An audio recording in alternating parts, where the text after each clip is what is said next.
ಈಗ ಒಂದೇ ಮಾತು, ಅದೇ ರಾಕಿಂಗ್ ಸ್ಟಾರ್ ಯಶ್ ಅಭಿನಯದ ಟಾಕ್ಸಿಕ್ ಸಿನಿಮಾ. ರಿಲೀಸ್ ಆದ 2 ದಿನಕ್ಕೆ 200 ಕೋಟಿ ಕ್ಲಬ್ನತ್ತ ಓಡ್ತಿರೋ ಈ ಸಿನಿಮಾಗೆ ಪ್ರೇಕ್ಷಕರಿಂದ ಮಿಕ್ಸ್ಡ್ ರೆಸ್ಪಾನ್ಸ್ ಸಿಗ್ತಾ ಇದೆ. ಆದ್ರೆ ಈ ಕಡೆ ಚಿತ್ರರಂಗದ ಸ್ಟಾರ್ಸ್ ಮಾತ್ರ ಯಶ್ ಅವರ ಈ ಧೈರ್ಯದ ಪ್ರಯತ್ನಕ್ಕೆ ಫುಲ್ ಸಪೋರ್ಟ್ ಆಗಿ ನಿಂತಿದ್ದಾರೆ. ರಿಯಲ್ ಸ್ಟಾರ್ ಉಪೇಂದ್ರ ಅವರು ಸಿನಿಮಾ ನೋಡಿ ಟಾಕ್ಸಿಕ್ ಅಂದ್ರೆ ಒಂದು ಹೊಸ ಲೋಕ, ಸಂಪೂರ್ಣ ಹೊಸ ಅನುಭವ, ಯಶ್ ಅಂಡ್ ಟೀಮ್ಗೆ ಹ್ಯಾಟ್ಸ್ ಆಫ್ ಅಂತ ಎಕ್ಸ್ ನಲ್ಲಿ ಪೋಸ್ಟ್ ಮಾಡಿದ್ದಾರೆ.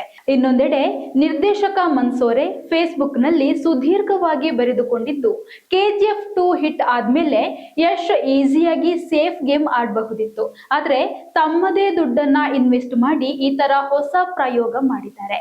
ಸೋಲು ಗೆಲುವಿನ ಹಣೆಪಟ್ಟಿ ಏನೇ ಇರ್ಲಿ, ಯಶ್ ಅವರ ಈ ಧೈರ್ಯದ ಪ್ರಯತ್ನ ಖಂಡಿತ ಗೆದ್ದಿದೆ ಅಂತ ಶ್ಲಾಘಿಸಿದ್ದಾರೆ. ಹಾಗೆಯೇ ಅಣ್ಣಯ್ಯ ಧಾರಾವಾಹಿ ನಟ ವಿಕಾಸ್ ಉತ್ತಯ್ಯ ಕೂಡ ವಿಡಿಯೋ ಮಾಡಿ, ನಮ್ಮ ಕನ್ನಡದ ಹುಡುಗನ ಸಿನಿಮಾಗೆ ನಮ್ಮವರೇ ನೆಗೆಟಿವ್ ಪ್ರಚಾರ ಕೊಡ್ತಿರೋದು ಬೇಸರ ತಂದಿದೆ, ನಾವೆಲ್ಲರೂ ನಮ್ಮವರ ಜೊತೆ ನಿಲ್ಬೇಕು, ಸಪೋರ್ಟ್ ಮಾಡಬೇಕು ಅಂತ ಮನವಿ ಮಾಡಿದ್ದಾರೆ. ಒಟ್ಟಿನಲ್ಲಿ ಸಿನಿಮಾಗೆ ಎಷ್ಟೇ ಟೀಕೆ ಬಂದ್ರು ಯಶ್ ಅವರ ಈ ಹೊಸ ಟ್ರೈಗೆ ಸಿನಿಮಾ ಮಂದಿ ಫುಲ್ ಫಿದಾ ಆಗಿದ್ದಾರೆ. ನಾನು ಟಾಕ್ಸಿಕ್ ಸಿನಿಮಾದ ಬಗ್ಗೆ ಮಿಕ್ಸ್ಡ್ ಒಪಿನಿಯನ್ಸ್ ರಿವ್ಯೂಸ್ ಸೋಷಿಯಲ್ ಮೀಡಿಯಾದಲ್ಲಿ ನೋಡ್ತಾ ಇದ್ದೀನಿ. ಯಶ್ ಸರ್ ಬಗ್ಗೆ ಒಂದು ಹೇಳಬೇಕು ಅಂದ್ರೆ, ನಮ್ಗೆಲ್ಲರಿಗೂ ಮೈಸೂರಿನ ಒಂದು ಪುಟ್ಟ ಹಳ್ಳಿಯಿಂದ ಬಂದಿರೋ ಒಂದು ಹುಡುಗ ಒಳ್ಳೆ ಸಿನಿಮಾಗಳನ್ನ ಮಾಡ್ತಾ ಮಾಡ್ತಾ ಮೆಟ್ಲಿಂದ ಮೆಟ್ಲಿಗೆ ಏರ್ತಾ ಇವತ್ತು ಒರಿಜಿನಲಿ ಕನ್ನಡದಲ್ಲಿ ಶೂಟ್ ಮಾಡಿದಂತ ಒಂದು ಗ್ಲೋಬಲ್ ಪ್ಲಾಟ್ಫಾರ್ಮ್ ಸಿನಿಮಾನ ಮಾಡಿದ್ದಾರೆ, ನಮ್ಗೆಲ್ಲರೂ ಕೊಟ್ಟಿದ್ದಾರೆ. ಅವರು ಟಾಕ್ಸಿಕ್ ಮಾಡಬೇಕಾದ್ರೆ ಆಗ್ಲಿ ಅಥವಾ ರಾಮಾಯಣ ಮಾಡಬೇಕಾದ್ರಾಗ್ಲಿ ನಾವೆಲ್ಲರೂ ಕೂಡ ಲಕ್ಷಾಂತರ ಜನ ಅದರಿಂದ ಇನ್ಸ್ಪೈರ್ ಆದವರು.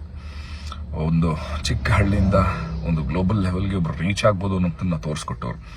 ಸೊ ಮನಸ್ಸಿಂದ ನಾವೆಲ್ಲರೂ ಕೂಡ ಕೇಳ್ಕೊಂಡಿದೀವಿ, ಬೇಡ್ಕೊಂಡಿದೀವಿ ಟಾಕ್ಸಿಕ್ ಸಿನಿಮಾ ಅಥವಾ ರಾಮಾಯಣ ದೊಡ್ಡ ಬ್ಲಾಕ್ ಬಸ್ಟರ್ ಆಗಲಿ ಅಂತ. ಆದರೆ ಇವತ್ತಿಗೆ ಈ ಸಿನಿಮಾ ಬಗ್ಗೆ ಒಂದಷ್ಟು ನೆಗೆಟಿವ್ ಒಪಿನಿಯನ್ಗಳನ್ನ ನೋಡಿದಾಗ ಬಹಳ ಬೇಜಾರಾಗುತ್ತೆ. ಯಾಕಂದ್ರೆ ಒಂದು ಹೊಸ ಪ್ರಯತ್ನ ಮಾಡಿದಾಗ ಅದು ಒಂದಷ್ಟು ಜನರಿಗೆ ಇಷ್ಟ ಆಗ್ಬೋದು, ಆಗದೆ ಇರ್ಬೋದು, ಅವರವರ ಒಪಿನಿಯನ್. ಬಟ್ ನಾವು ಕನ್ನಡಿಗರಾಗಿ ನಮ್ಮ ಕನ್ನಡದ ಹುಡುಗ ಇಷ್ಟು ದೊಡ್ಡ ಮಟ್ಟಕ್ಕೆ ಒಂದು ಹೆಸರು ಮಾಡಿ ನಮ್ಮನ್ನ ರೆಪ್ರೆಸೆಂಟ್ ಮಾಡ್ತಾ ಇರಬೇಕಾದ್ರೆ ನಾವು ನೆಗೆಟಿವ್ ಆಗಿ ಅದನ್ನ ಪಬ್ಲಿಸಿಟಿ ಮಾಡೋದಾಗ್ಲಿ, ಅದನ್ನ ಕಮೆಂಟ್ ಮಾಡೋದಾಗ್ಲಿ ಅದೆಷ್ಟು ಸರಿ? ದಯವಿಟ್ಟು ನಾವೆಲ್ಲರೂ ಸಪೋರ್ಟ್ ಕೊಡೋಣ. ಸಪೋರ್ಟ್ ಕೊಡದಿದ್ರು ಕೂಡ ದಯವಿಟ್ಟು ಯಾವುದೇ ನೆಗೆಟಿವ್ ಒಪಿನಿಯನ್ಸ್ನಾಗಲಿ ಅಥವಾ ಬೇಡದಿರೋದನ್ನ ಹಾಕೋದಾಗ್ಲಿ ಬೇಡ. Thank you. Yes sir, we are all with you. We love you.